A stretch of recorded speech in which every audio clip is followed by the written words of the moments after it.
Welcome. This is for the Guerrilla Film Festival. This is the director's panel. My name is Jace. I'll be hosting. I work at Action Studios. I'm the head here, and we have some awesome guests today. Everyone here has been in the directing realm, so we'll kind of go in a row and just hear their story, what their name is, and then we'll kind of just get into questions, and it'll be a free-form conversation. So Nolan, if you want to start, and then you can go from there. Just introduce yourself and what you do. Sure, yeah. Yeah, I'm Nolan Goff. I'm a director. I've primarily been directing commercials over the last 7-8 years. Took a very strange path. Took a job at a small agency directing content there, and it started out as little tiny photo shoots and that kind of thing. And then over time, it just snowballed into bigger clients, bigger projects. Got to work on some Nike campaigns and Lemon campaigns, and now in the last actually very recently, in the last few months, I've left and now I'm just full-time freelance directing. So, pushing into the kind of wild frontier of that freelance commercial life. So, yeah, that's kind of that's the abbreviated version of the last 7-8 years. Short and sweet. That's good. Jeffrey, if you want to go. Yeah. Hi. So I'm Jeffrey. I'm a director and screenwriter. I'd also consider myself a multimedia artist. So I do stuff that ranges from theater projects to, celluloid installations. And then most of my work in LA is in directing and commercials and music videos. So I spent a lot of time in music videos, and I got into the industry right after Biola in 2016. And I started meeting directors out here and stuff through a nonprofit camp called OMG Everywhere. Started doing workshops with kids to teach them how to make music videos with artists out here. And so that was kind of my path in. I started working with music video directors, and then things just kind of grew from there. Awesome. Alexa? Yeah. Hi, guys. My name's Alexa, and I'm a writer-director. I graduated Biola back in 2005, so I've been around for a little bit. And my path as a director has been a little secure. The right word is circuitous. It's been a little roundabout. I've done several narrative shorts, music videos, and been writing feature films ever since I got out of college. And I've found along the way of doing all of my projects, I've gotten into producing and coordinating and have a background in doing those things, VR as well. So I feel like all of that work has really informed the projects that I've done that are more narrative focused. So I've kind of I've touched a little bit of everything in my journey as crafting shorts and working on some features. So yeah, that's a very abridged version of what I've been knocking around doing for the past decade or more. Great. Kevin? Hi, I'm Kevin Wilson. I don't know how I got here. I make a living doing pottery, but it's really interesting hearing your guys' stories. No, it was really dumb. Anyways, yeah, I'm a director and writer. Loved going to Biola and just getting the chance to create a lot right from the get-go. I mostly direct comedy and kind of action commercials. And I interned at Ridley Scott's company, Scott Free, and hung out at RSA where they made the commercials, and seeing those directors getting movies, and just a lot of great commercials that we don't always see on TV that maybe are in England or in Australia or whatever. And so just loved, with my ADD, a short attention span, realized that short stories is a really nice fit for me and a good way to trying to get better. And what I've been working on outside of commercials is writing pilot comedy half-hour shows, is which the goal is the transition there. But I would still always love commercials and just directing in general, and just look for good stories.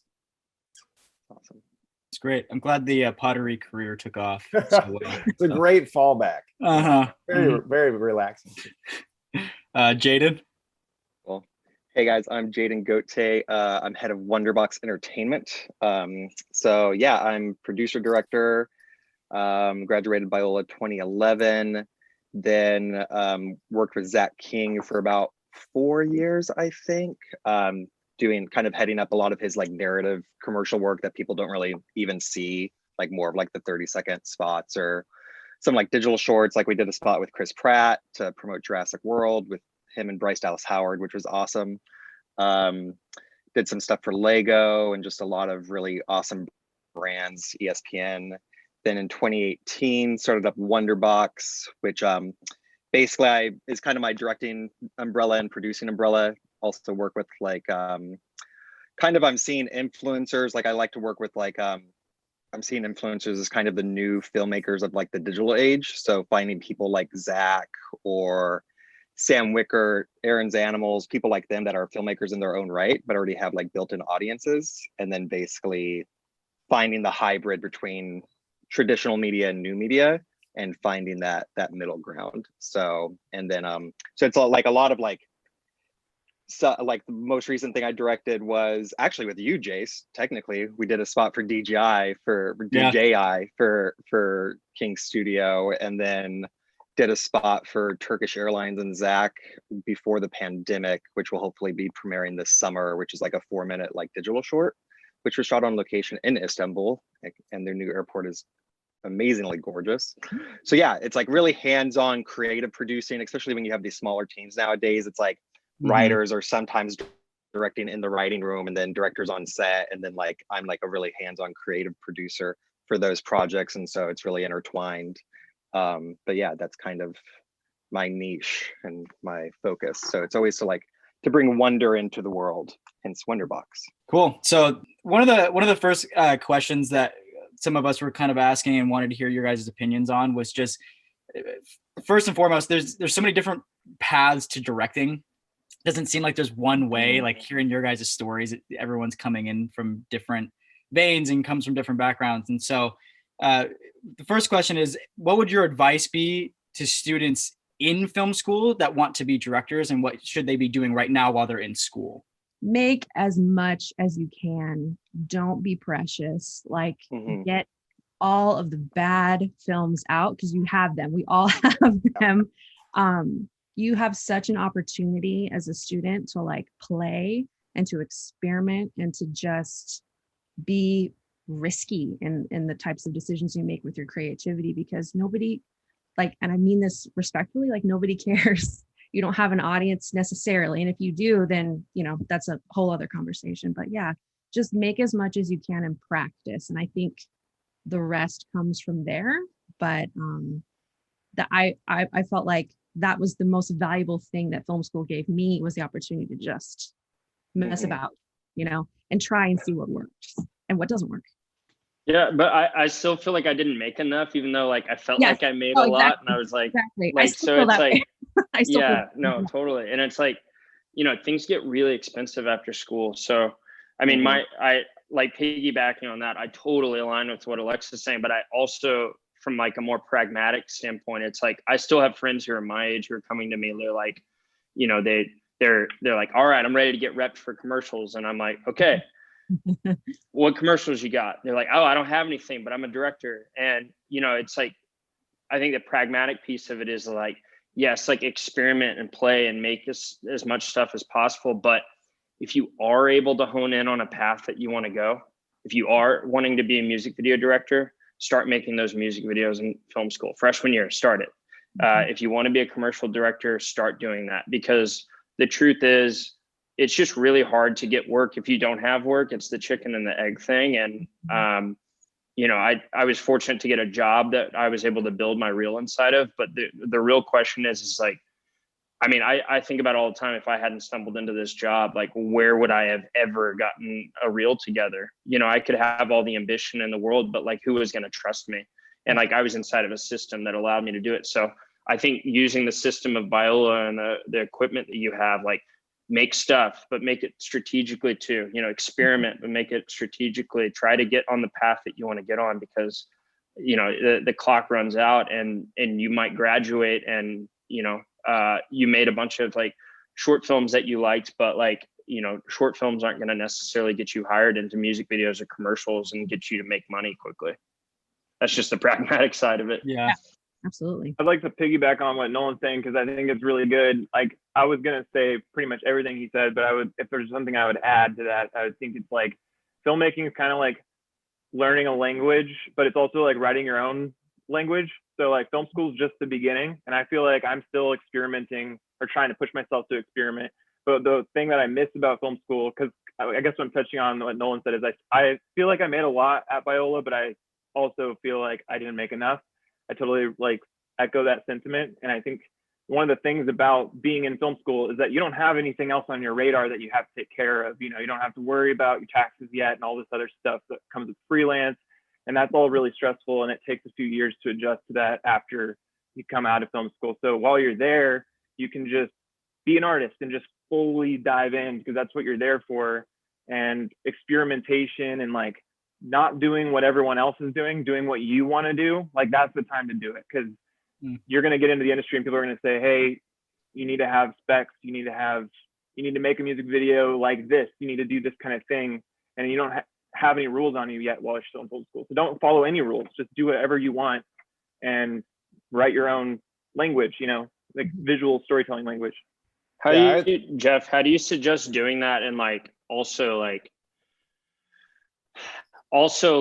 setting yourself up for the day you graduate.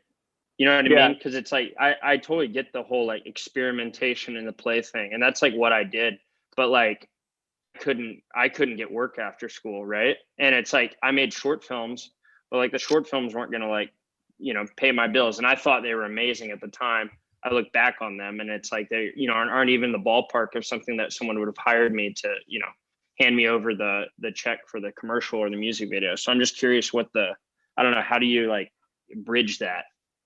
Well, I think your short films are great. I was watching them while I was still in school, and but I will say, yours too, man. Yeah, no, you have a really good point. I think there is something to say to like, even just this experience judging for this festival. I was really inspired by the students that were in my category. I was doing music videos, but just to see like I would call it like lather, rinse, repeat. I don't know if that's cheesy, but like just the doing it over and over again. Mm-hmm. And there was a bit of that in the music video category where I could tell some directors had just been making. And like, the more you do that, the better you're going to get at your art. So repetition and not caring about what necessarily, don't play for the applause, you know, don't play for the awards, just make. And then you're going to have the result of that is you're going to have the good stuff float to the top, and then you're going to have a portfolio. And then when you walk out of Biola or whatever film school you're at, you can actually go, hey, I like this one, and this one, and actually turn that into a reel and actually send that to someone at an agency and say, hey, this is what I made. This is what, you know, I can do. And that portfolio is important, but I also want to stress that like, don't just be like, I've got to have a reel that has to have this kind of content, because then you're being formulaic. So make a lot of stuff and then pick the things that you at the end of Biola, let that be the time that you get to decide what your portfolio looks like. Yeah, I think like thinking back, like I cared a lot about how like making films that were respected at Biola Film School at the time. Like I really cared about that. And like honestly, I think that was pretty futile, because there's a day I graduated and then it was like, all right, you're in the real world now. No one cares about what you did in film school. So it's like, yes, it's great to get honored at the Guerrilla Film Festival and all that. But I think like to your point, it's like that repetition, the getting the at bats, the doing it over and over again, and not really playing to like get some kind of street cred in the film school. I think that's something I fell prey into a little bit. And in hindsight, totally. Like, I probably wouldn't have tried to make like so many 15, 20 minute like period piece films when I could have just made a bunch of 5-minute things and like probably gotten more at bats, you know? You mean that people in the outside world didn't get the Metzger joke or that Eagle Rock? They missed those. Oh, yeah. Man, I know, right? So frustrating. And the sci-fi film when they all saluted like this. Yeah, the giant Jesus gonna drop a Bible. They're like, what? It could be a bit of an echo chamber there. I feel like you hear a lot of the same ideas at Biola, and you get out and you're like, oh, that's not what everyone's trying to do, you know? And so I think there's something to be said with what Nolan's saying is like, you guys have a tool also, which is the internet, that has been here now for 20 years, but you can go online and see what other people are making. That's actually your competition, not really your student body. You guys are allies at Biola, but like they're not your competition. Your enemies are not enemies, but your competition is like what's actually, back when I was at Biola, it was probably like the Vimeo staff picks. I know that Vimeo is not really the thing anymore, but look for those types of things, like what's floating to the top in the ether, and then compete with that. Yeah, I think these are all great suggestions, and yeah, I think taking acting classes, try acting, take a drawing class to learn how to storyboard. Exactly, take it like it's a full-time job. You know, find ways to get out of chapel, or ways to. I just was like, or classes that you're like, okay, I'm not going to use this. Just do the bare minimum. Sit in the front, take good notes, so you can put your energy towards areas you want. Like create your own career. Like I took like a drawing class in the art department. You know, there's great literature classes where you can learn good stories. You know, stretch and learn stuff, and also just have fun. Enjoy the time as a student, and like I said, be brave and just try things. And I would totally agree that I thought that these are so precious, and this short film was going to get me all this work, and it wouldn't, because we don't see, you know, at that stage you don't see all the areas that it's lacking, and that's okay. You know, it's just like what it is, that you grow by edit. When you edit, you learn, oh, I should have done this, this, and this. Dang it. So when you edit your films, help each other out and just try a lot. But yeah, I agreed that like some of the other film students that I know would get their like rich uncle to spend all this money and shoot it really high budget, and do, you know, tons of time on it, but then it's not very good. It falls flat. It's emotionally weak. It doesn't compel people, you know, and it might even look pretty good, but the really heart of it is what connects people between characters. What's the emotional event in the scene? So study good films, great films, study writing, team up with people. Like if you're not good at writing, find someone else to partner with, you know, help each other out, and go say, hey, how can I help you with your short? And then could you help me next week on mine? So it's really also a lot of it's just friendships you make. That's such a huge part. So, and you learn with each other and you grow together. But yeah, I think, like you said, I got to meet with Andy Samberg, and he said when he went to NYU, he just did a thing called buckshot comedy, where they just shot and shot. Anyone said an idea, they're like, let's shoot it. And he worked in the equipment room, so they could always get it. But that's the great thing at Biola. You have the access, like everyone's saying. Just grab the equipment, go shoot it. Just learn and keep doing, and then move on to the next thing. But yeah, I think also just enjoy it, have fun. Yeah, kind of chiming in after that, a few like thoughts for me would be, really enjoy your time in school. First of all, like I think really fall in love with people around you. Do things not film. Like be sure to like really experiences and people. That was one big thing I didn't do. I focused so much on film, so when I came out, like I didn't have like some core friends like moved away and everything, and was like, man, I just focused so much on film instead of people that I kind of was, I don't know, like just kind of left without that base. Luckily, like in my senior year, had really made some good friends and everything, so I was able to pull from that and then build on it.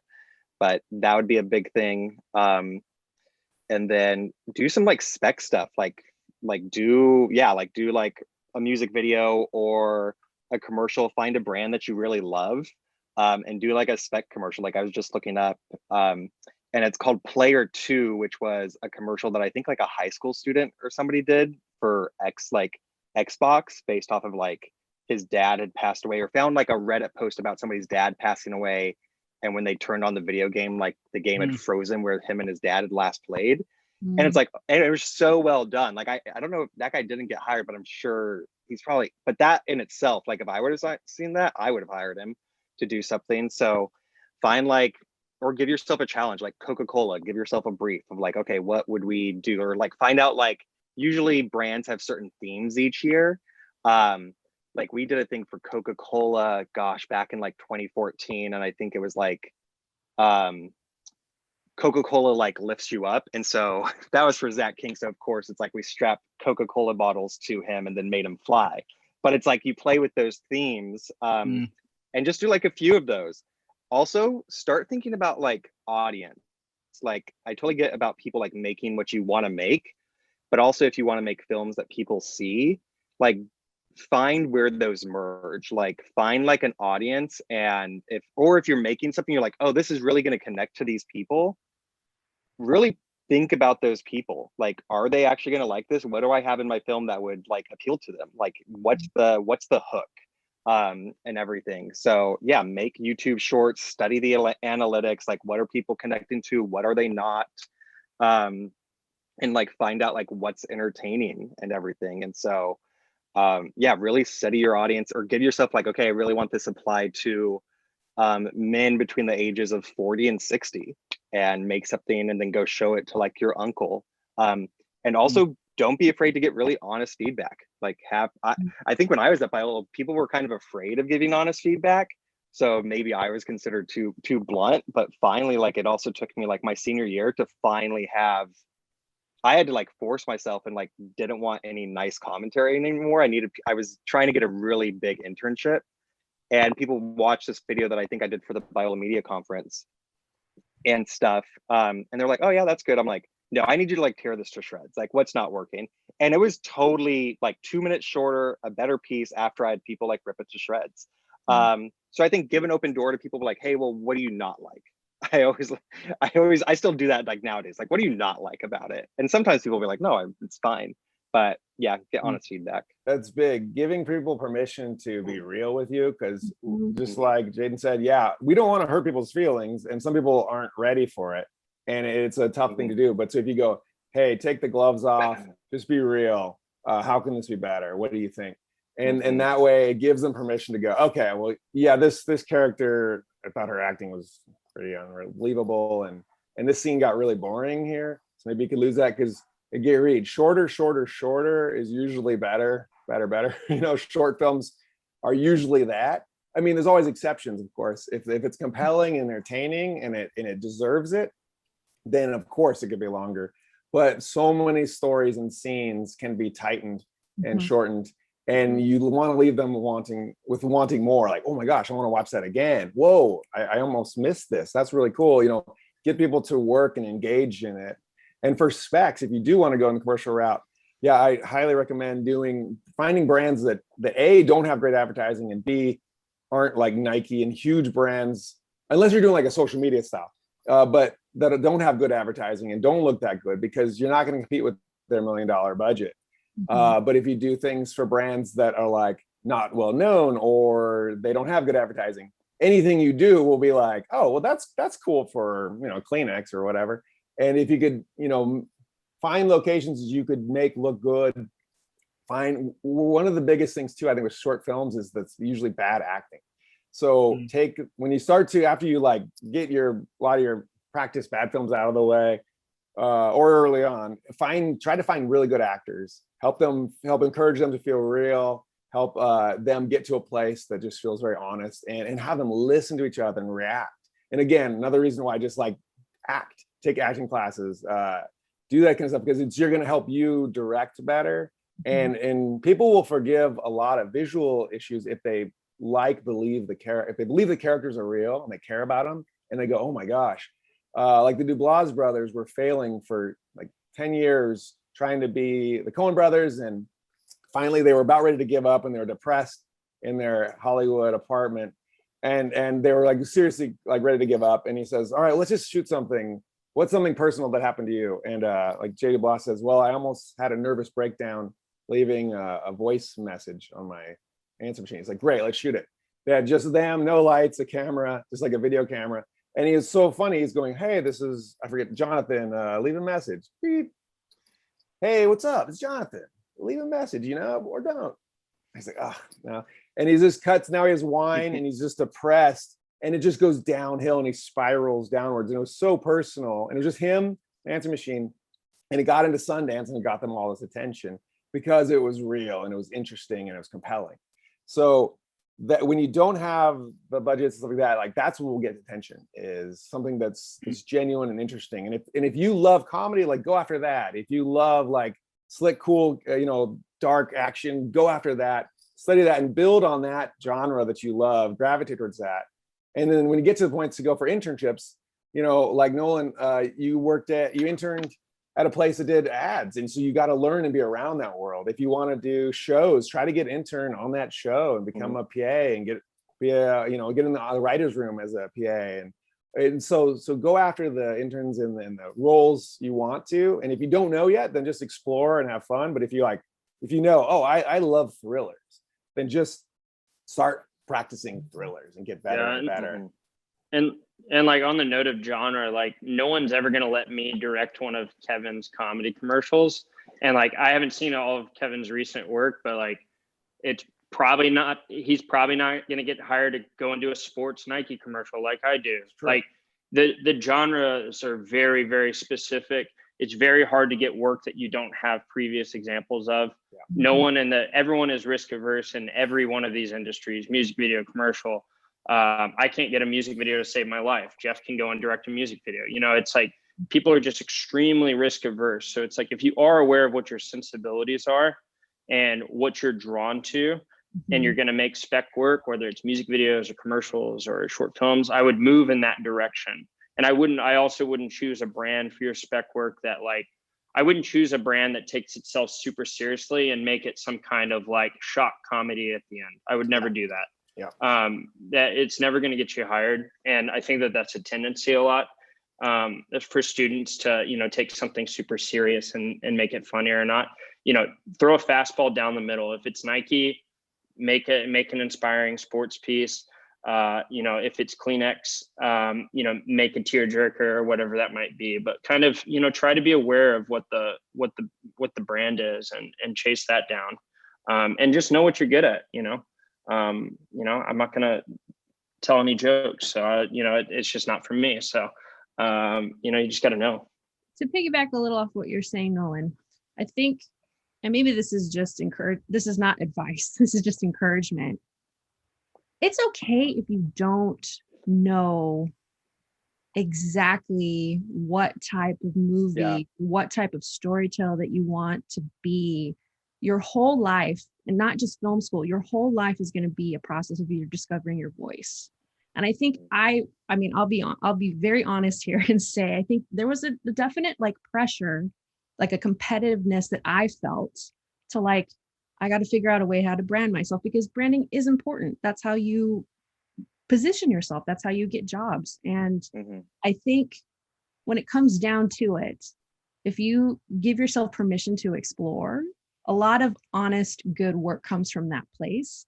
Now, it might not necessarily be very lucrative at the outset, or it might not, you know, land you places that other people that already have figured out, you know, their voice and what they want to do. But I think for anybody who is like, you know what, I want to have a career as a storyteller, I might not know what that, you know, exactly looks like.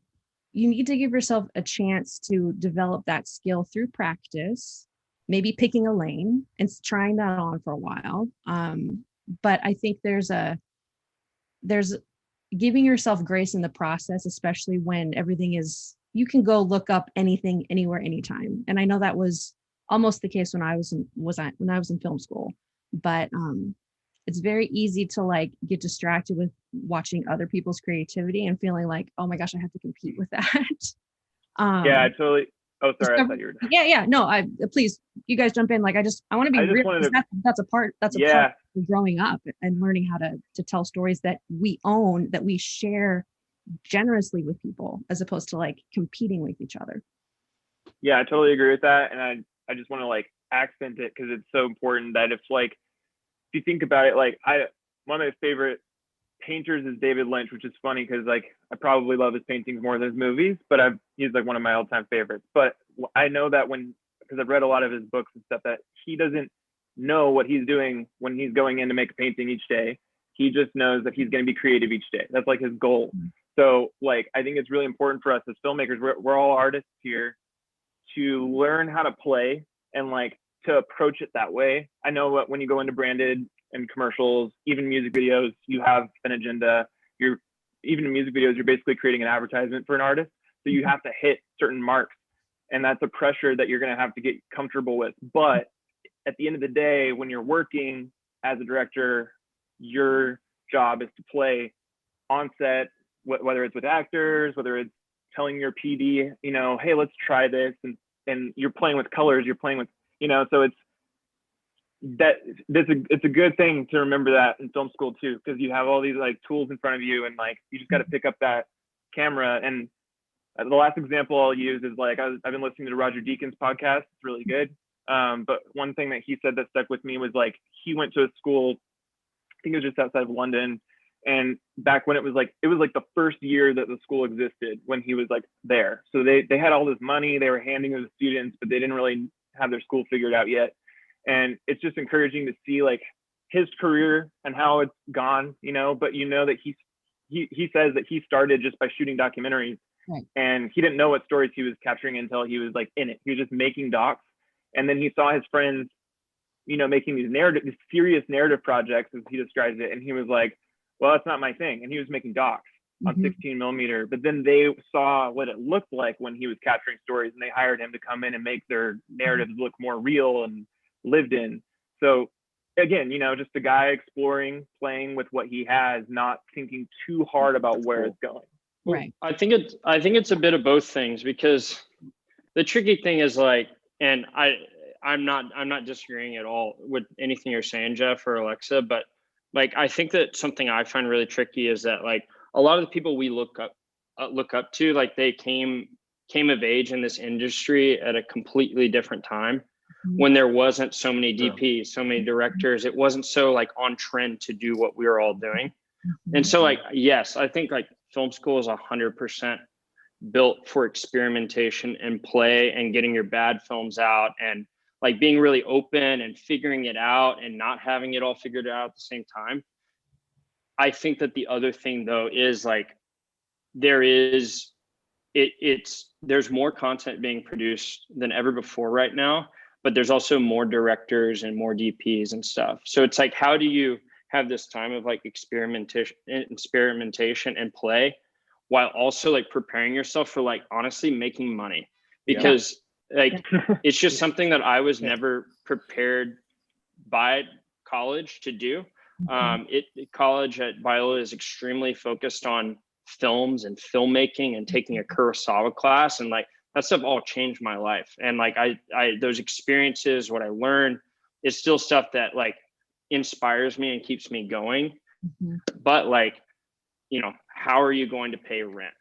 And like I think that, you know, I don't know if it's a matter of like budgeting your time in school to where it's like you spend 2 or 3 years just completely exploring and trying everything, and then in your last year you really dedicate your energy towards like one path. I don't know what that is exactly for everyone, but like I think it's really essential. And I don't think that everything can just be creative and like us just being artistic and expressing ourselves, because you're like absolutely right. it took me a long time for me to take that hat off, like, and getting out of that mindset and starting to get practical. Like, you know, I did a deodorant commercial in the fall, right? Like it's not publicly available on my reel, but it also, you know, it is paying my rent, and, you know, it's going to create the space for me to make features in the future, because like now I'm on this path to your best to that job. Like you brought your best to that job. And I think there's a total whether you're doing work for hire, which I've done plenty of, both as a director and as a producer, there's a practicality that comes when you decide I'm a writer director, I have original stories.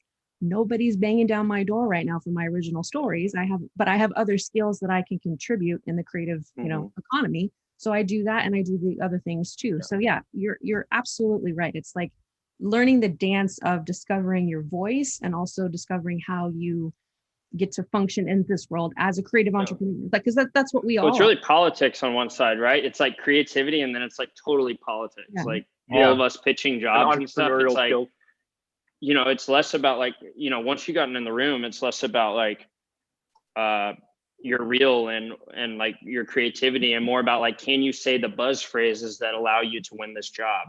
You know, like, are you saying what, you know, what all their marketing insights say, you know? And it like, it's very, you know, you got to wear these two things, you know?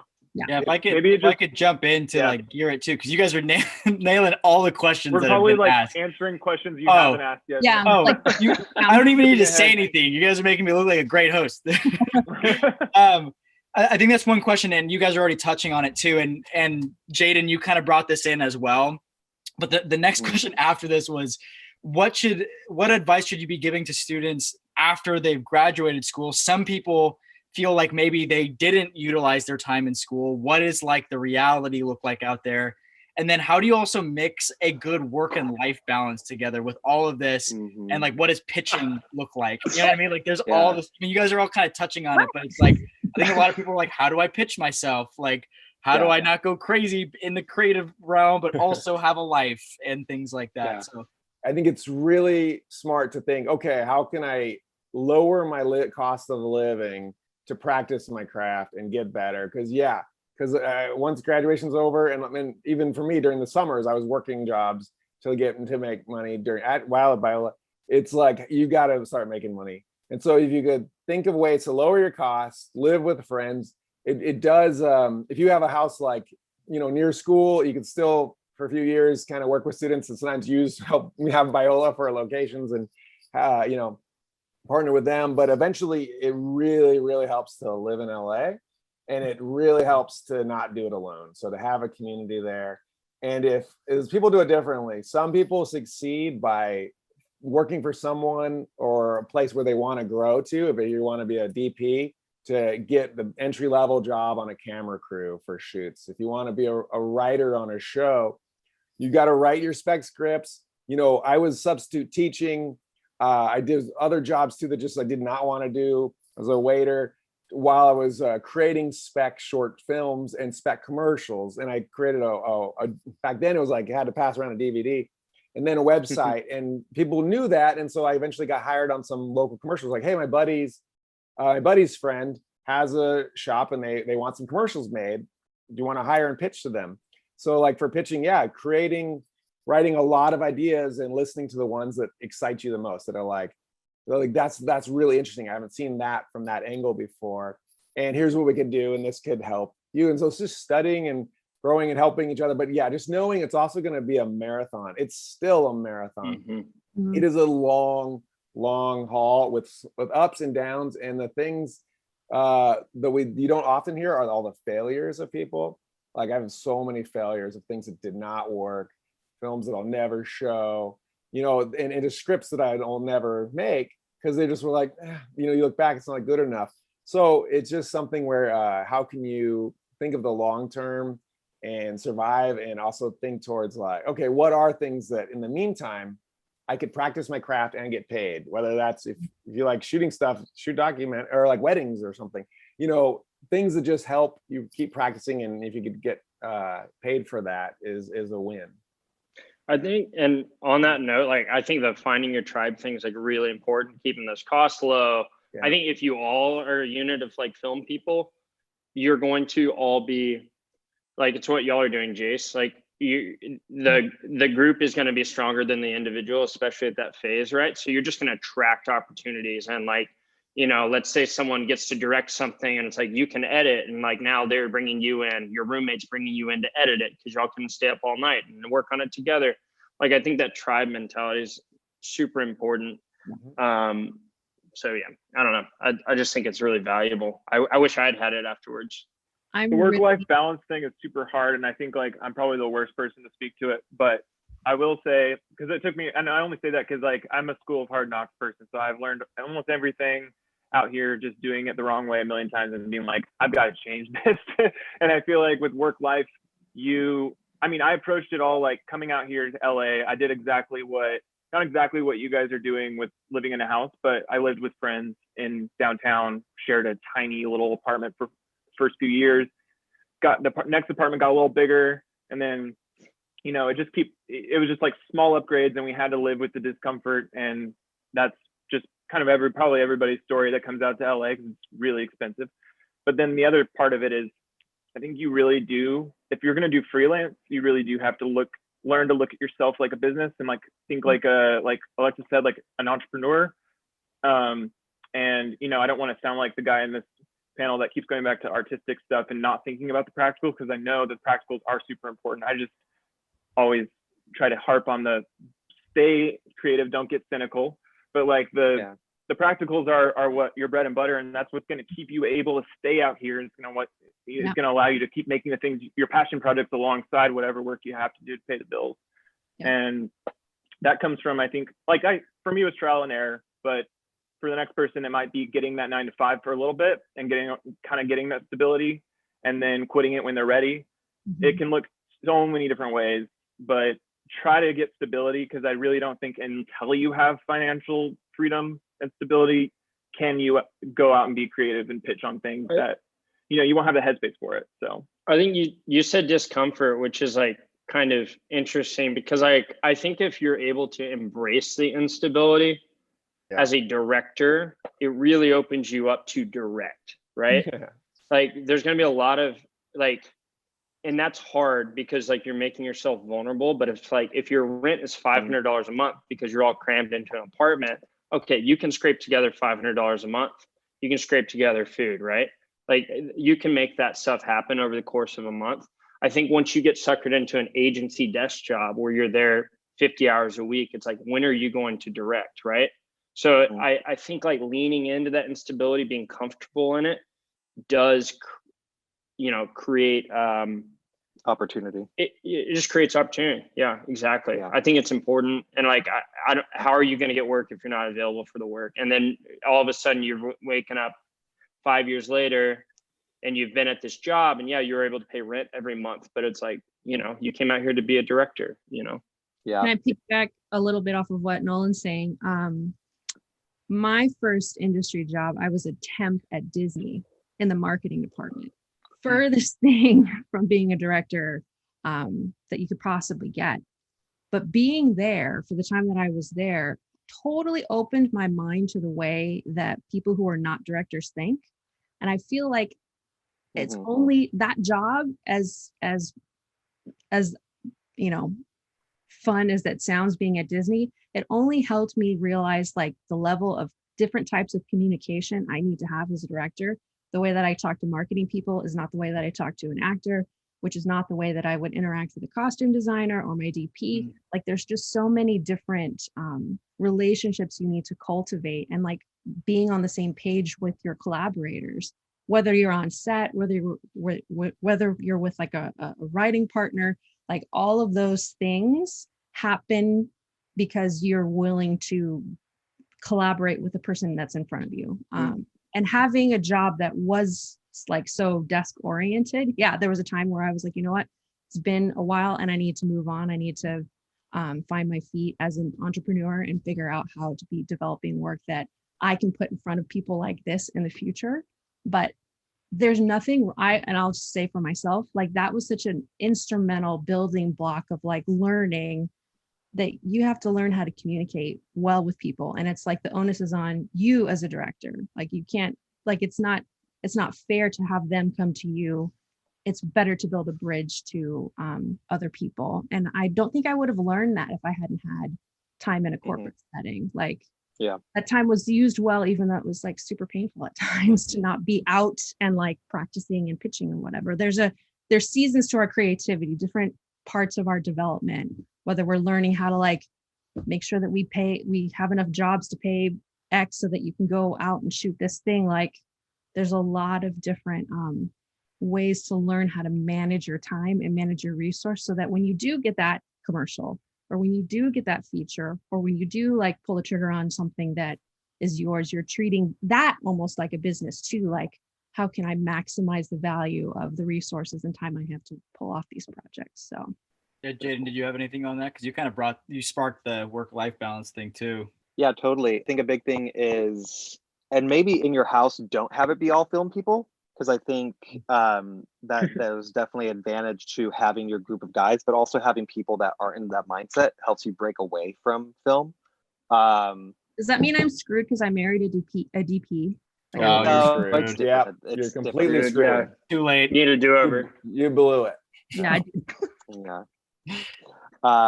Well, once you guys have kids, unless they're all like filmmakers, I don't know. They can hold the bounce board. Yeah. Find a really awesome church that you're passionate about. And serve there well. Definitely. And I think that have time, because there's a big thing, and I'm still really trying to practice this. Actually, I've gotten to spend a lot more time with family. I've been back and forth between my hometown of Bakersfield and then Orange County. I don't know, like some of my best creativity comes when I'm not working and stuff. And so don't discount that time. I mean, Jace, I know you and some of your friends, like I get jealous sometimes because you guys will I'll see you on Instagram just going out and doing just random things to really get out, but how that's going to fuel your creativity as well. So yeah, don't be afraid to give yourself that break, and give yourself that Sabbath, and just some R&R. But yeah, so I think that's it. Like, fall in love with people, just care compassionately about people. I think that's gonna, at least for me, I think that drives everything that I do. Like, I want to create stuff that kind of runs the gambit. Wonderbox is kind of going off of an Amblin type of structure, to where we'll do drama to adventure, but down to horror. But it's always going to be like these crowd pleasers. It's like, will you be able to leave from there, even if it's like a horror film? Like, man, that was, you feel jazzed after it, right? It's like the good guys still win. You're kind of coming out of it like that, and everything. So that, fall in love with that, because that, at the end of the day, is relationships are going to drive the content that you make. And it also just reminds you that you're not the center of the universe, and neither is film. So yeah, there's a lot of people that just don't care how long it took you to get your passion project made, and that's okay. That's okay. I think the temptation is to be like, you pour your heart and soul into something, and you want people to respond, maybe not in a specific way, but at least positively. And then sometimes it's like, oh, good job. Like, that's the response. That's okay too, because you know what you did, you know what you were aiming for. God knows what you did, God knows what you're aiming for. And other people's attention and applause shouldn't be the reason why you make stories. You should be making, personal opinion, make stories to connect with people and to illuminate something, and to have a point of view about something that makes the life of the person watching the movie, or the specs, or your spec commercial, or your brand film a little better. I feel like that, like what Jaden says, like to basically do something in service and in love of your audience. I think that's what we, want that. Yeah, and building off of that more, it kind of goes into another topic, and maybe this is another question of your, Jace's, but we kind of talked on it earlier, is also, I think it's different than Alexa saying, it's a different topic, but be concerned, or, I mean, they used to call, like, I think the example is like, they used to call like Spielberg like too commercial, right?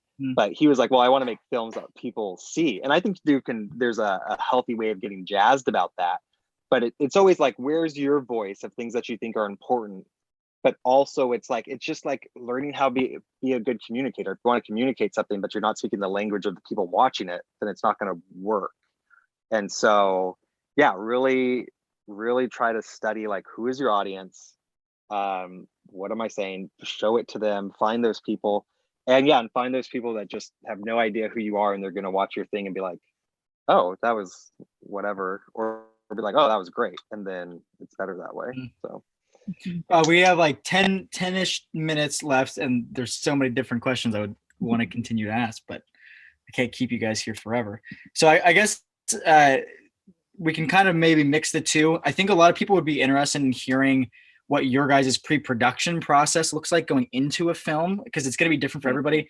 And then if you can touch on like how you guys are using social media nowadays, because Nolan, you were talking about how the filmmakers back then, it's not the filmmakers now, and how you guys are leveraging that. I know Jaden, you're doing a lot of stuff too in social media realm. So what your guys' process maybe looks like, what your relationships with your department heads going in the project looks like, and like how you build your teams, and then social media. I think that might be the last question here to wrap up. So that's huge. Yeah, totally. Preparation is so huge. Like, I like the phrase "fix it and prep." Before you get to the problem. So learning to anticipate your problems. For me, a lot of my favorite projects are when I get to write commercials and then go get to direct them and be a part from it from the beginning to the end and build that team. And it's so much more fun, because then you're creating a story that you care about. Like recently, I got to do a bunch of these where I got hired to write and pitch ideas, and went with some pretty wild, big ideas that are like sci-fi and action and just kind of crazy stuff. And they loved it. And so we got to do that. And so I think preparation, it's like idea generate, where you just like, okay, I'm going to play some good music, get in a good mood, and just crank out ideas. What if this character had this problem come, and then this thing, and just write and something that if it once it's sparked, like you don't even know where it's going to go, but if it sparks something in you, you're like, oh, that's cool, you know, dive into it. Or if it's not, okay, I'm gonna go to the next idea, and then go through and pick the ideas that have like electricity to you, that are like, this is interesting, this is cool, pitch it, hear people's feedback, you know, work on writing it and idea generating. And then as you build your team, you know, your job is to be to communicate your vision to everyone. You think people think like you and they understand all your thoughts. They totally don't. Every time I assume that people are going to get that, the costume designer, the production designer, the DP, you know, if we're building sets or whatever, it doesn't translate. And then if you just trust that, it almost always goes bad. You're like, dang it, no, unless you're working with amazing people, but they're going to ask you those questions. So I think like for on those, like I would do overhead drawings of the sets to be built and the design and what walls have to be taken away.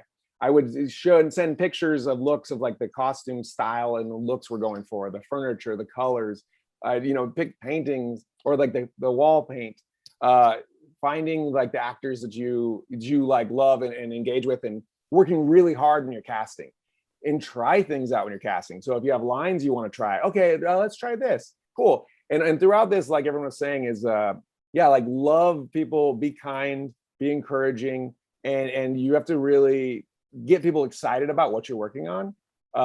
And so it takes a lot of self-confidence, and we all battle with that self-doubt, that monster of like, oh, I'm not good enough, I can't do this. So you have to practice to work on how to like overcome that and have that courage. And sometimes a thing that I'll do is like just start saying out loud what you're thankful for. Like, God, I'm thankful that I get this chance to create. Thank you, God, that I get to create. Thank you, God. Even if you're not feeling it, you're terrified, and you keep saying it out loud.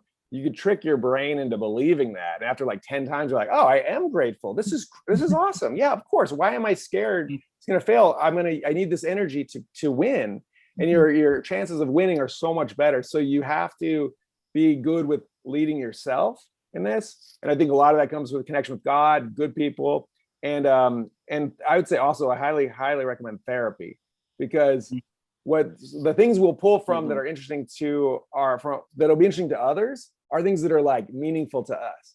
And you have to know that, and especially working with storytelling and acting, what's going on, what's the subtext beneath what's being said. That's what counts, that's what matters, you know, and creating that emotion so that it's going to compel people and like, oh my gosh, yes, that was cool, or you know, I'm frightened or scared. So I think it's all those things, but in storyboard. I've won commercial jobs where I was not the recommended director. I was in the running, and just, you know, like for movies, commercials, whatever, TV, you're competing against all these other professionals that are working for free, hard to create lookbooks, treatments, to pitch, and to just to win the job. And you could I put in a full week of works and lost job, or just didn't get it.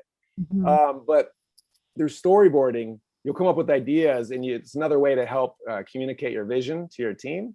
And they always say directors, you know how to direct a movie after it was directed, but like the storyboarding and creating animatics and all this prep helps get you closer to that. Yeah, it's great. I think everything he said is so good. So I would just rewind and listen to all of that again. But I feel like just coming from someone who didn't I was always reluctant to storyboard things out really strong, because I think like an editor a lot of the time. So I'm like, I know I'm going to figure that out. I'll get a lot of it on set, and then I'll go in.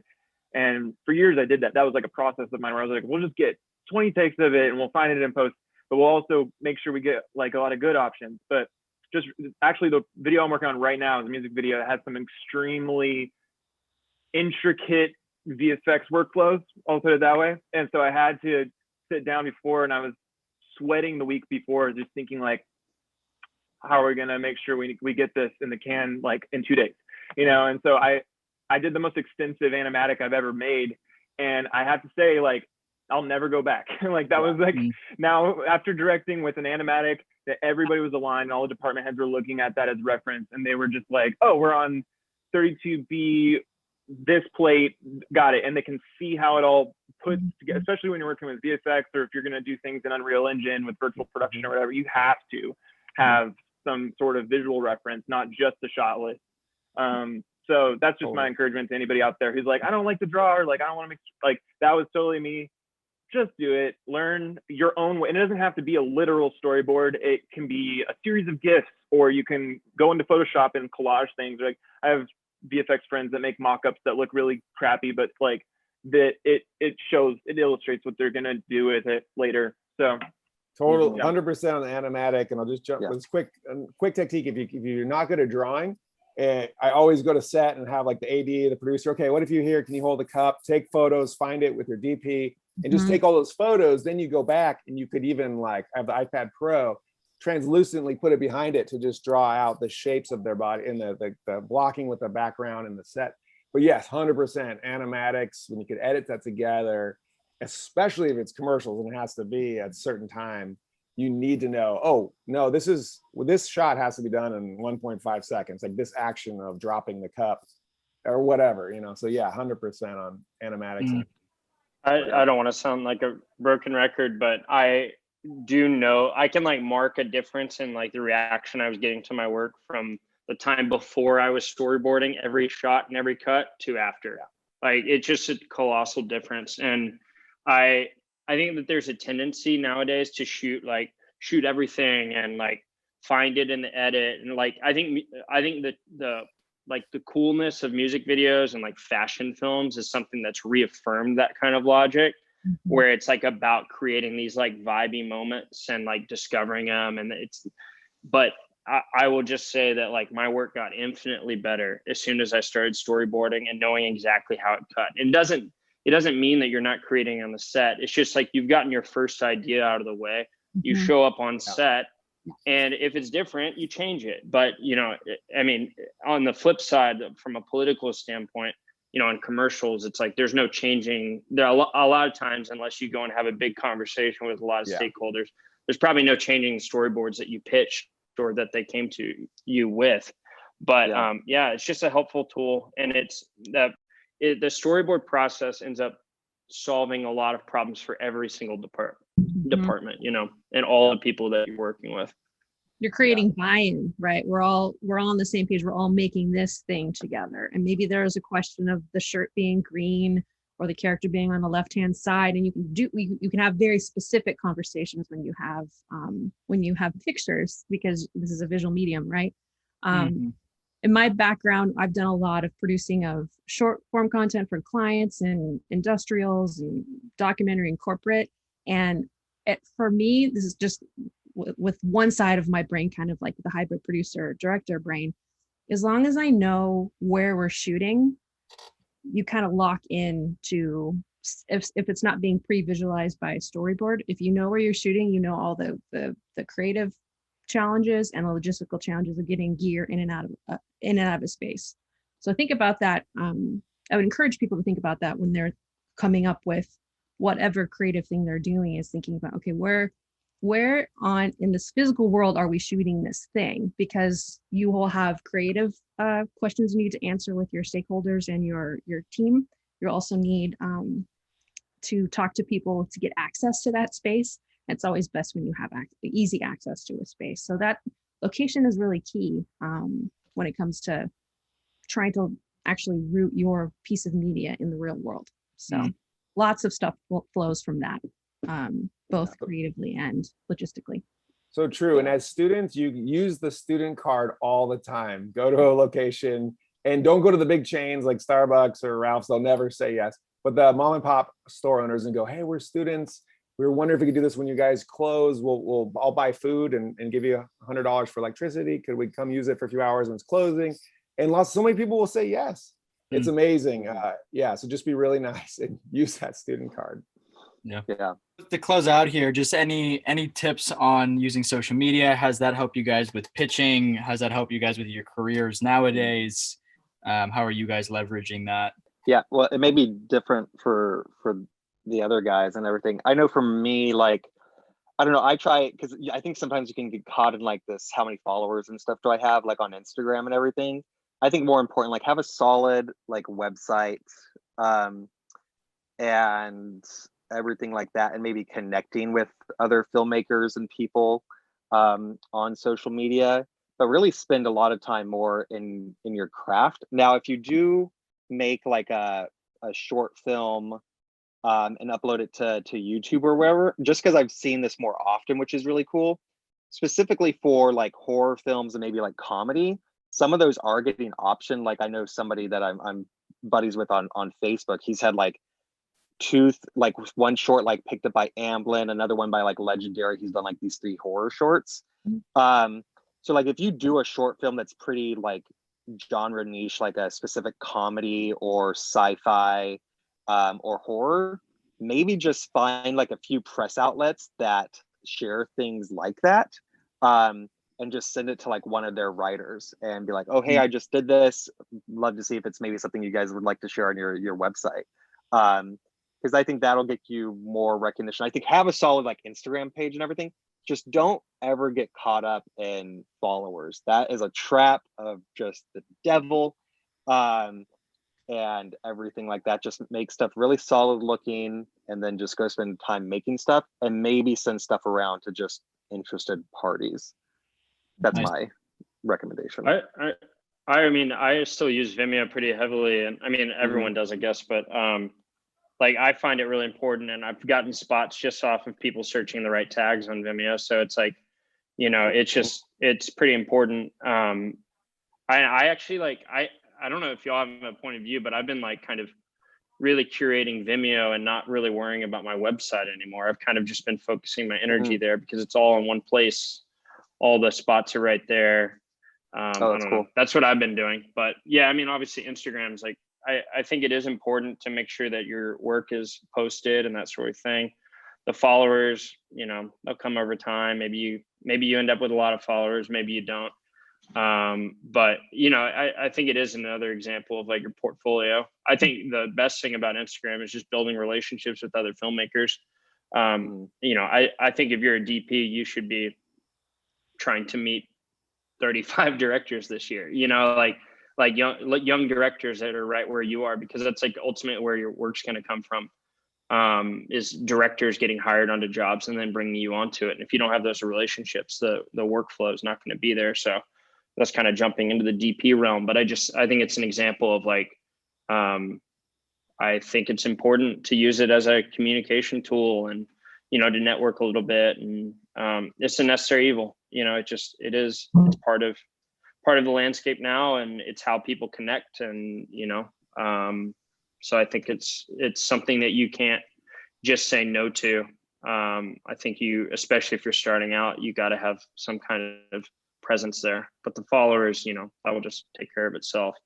Just like have good work up there, you know. Yeah. One last thing I forgot to say, Jace, just because we've seen this with a close friend of ours, Nate Norell, is also in the realm of social media with things like TikTok or Snapchat and all that, especially for people that are kind of more into that and everything.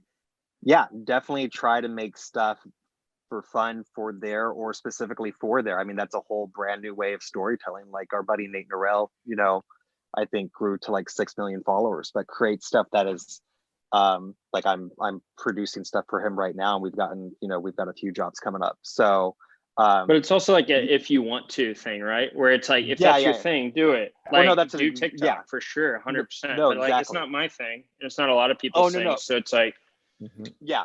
No, I was just saying, because before, to kind of finesse a little bit of what I was saying before, was because I don't think we really spoke to that much of the new digital age of social media and everything. Of if you are going to be posting to there, still like study the audience, study the trends going on, if that's really a passion for yours. Again, don't get too caught up in the followers. Like if something hits, you know, because you never know like when something's going to hit.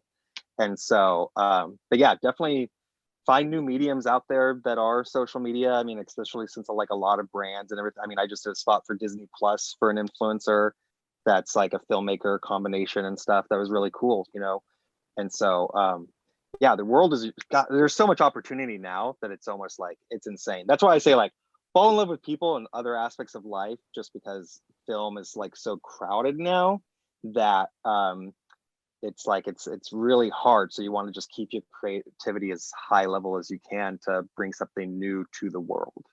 It's I great. think anything Jaden says, I'm gonna like take it very seriously because he obviously knows the social media landscape. But I think like something to think about with social media is there's that phrase that was coined, I think in the 70s by Marshall McLuhan, the medium is the message.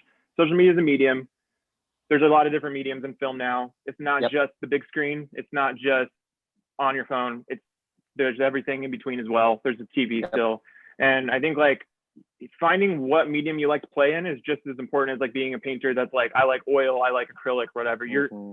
Just figure out what works for you. If you are super communal and you're like Nate, you brought up Nate, I was like on his floor back at Biola, like we were in the same dorm. He's just like a people person, like the guy gets people. So he's really good at TikTok. Some people are going to be more introverted and introspective like Nolan, and they're really good with narrative. They're really good with personal, like, artistic narratives surrounding characters. So like there's a totally different, it's not like one's better than the other. It's just knowing the medium. And I look at the like influencers that are super successful that I think like the common thread there is like they get the game of social media too, because it's like you are kind of playing a game on social media. And I think for me, it's always been I don't know, I've had a hard relationship with social media because it's like it's really easy to get your identity and the medium itself intertwined. So I think, just looking at it like, what am I trying to do? And then like setting a goal and doing that is super healthy.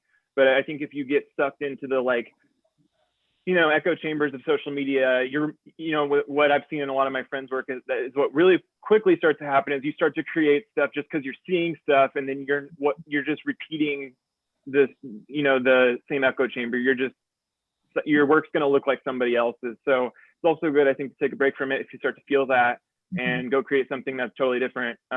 If you're starting to feel like it's having a negative impact on you artistically and personally and stuff. Yeah, totally. Yeah, 100%. I'm getting told that we got to wrap up. So thank you guys for joining the panel. And if you guys want to go follow, again, we have their social media handles. Go follow them. Thank you guys for your guys' words of wisdom. It was great. I learned a lot. So thank you. I got like a free class. So thank you guys. And thank you to the Guerrilla Film Festival for putting this together. And thank you guys. Thanks, Kate. Thanks, Andy, in the background. Thanks, everybody. Thank you. Thanks, guys. Yeah. It was fun. Yep. Cool. Thank you guys. You guys are awesome.